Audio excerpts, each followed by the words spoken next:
Hi, my name is Lexi Johnson, and today I am going to talk to you about lymphoma. Lymphoma is a cancer of the lymphatic system. When this cancer occurs, the disease cells are able to grow and multiply and lead to an accumulation of them within lymph nodes.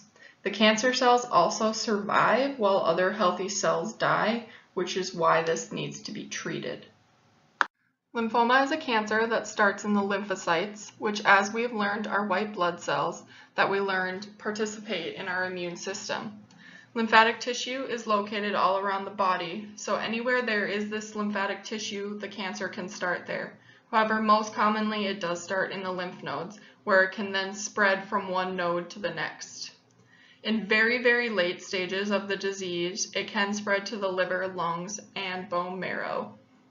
There is no proven cause for lymphoma, but there are some risk factors. These include age, medications that may suppress the immune system, gender, or the Epstein-Barr virus, which causes things such as mono. So if you've had the Epstein-Barr virus, you are at a greater risk to contract lymphoma. Here I have listed some symptoms of lymphoma. Many other diseases also display these symptoms, so this does not mean you have lymphoma. They are just symptoms associated with the disease.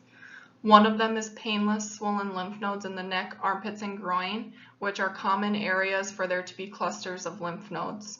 You may also experience abdominal pain or swelling, unexplained weight loss, and night sweats, just to name a few.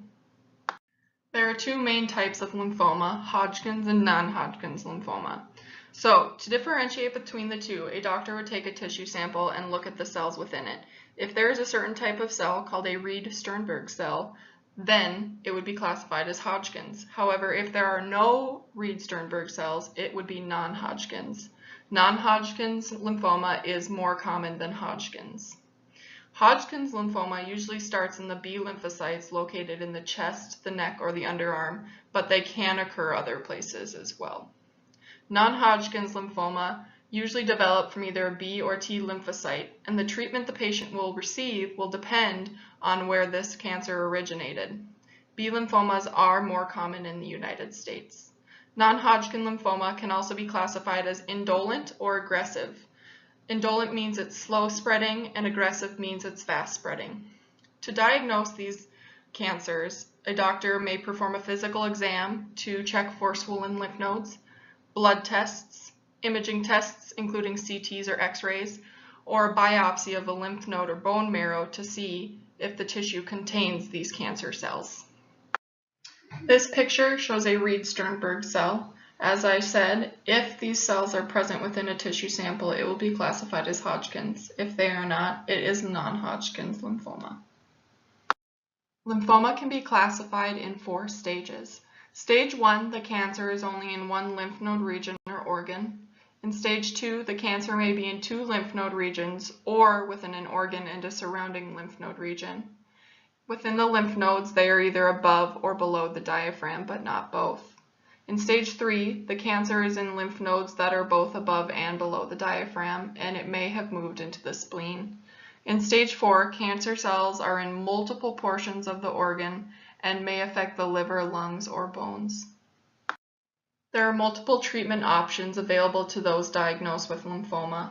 They include chemotherapy, radiation therapy, bone marrow transplants, or immunotherapy, which involves using antibodies to target the disease.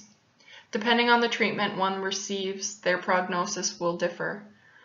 The prognosis between Hodgkin lymphoma and non-Hodgkin lymphoma also differs. In stage 1 and 2 of Hodgkin lymphoma, 90% survive after 5 years, and that decreases as the stages progress. For the prognosis of non-Hodgkin lymphoma, for people with indolent, the median survival can be up to 20 years. And for aggressive lymphoma, there is over a 60% survival rate after 5 years, and most relapses occur within the first 2 years after receiving a type of therapy. Here I have provided a list of the references I used during my research.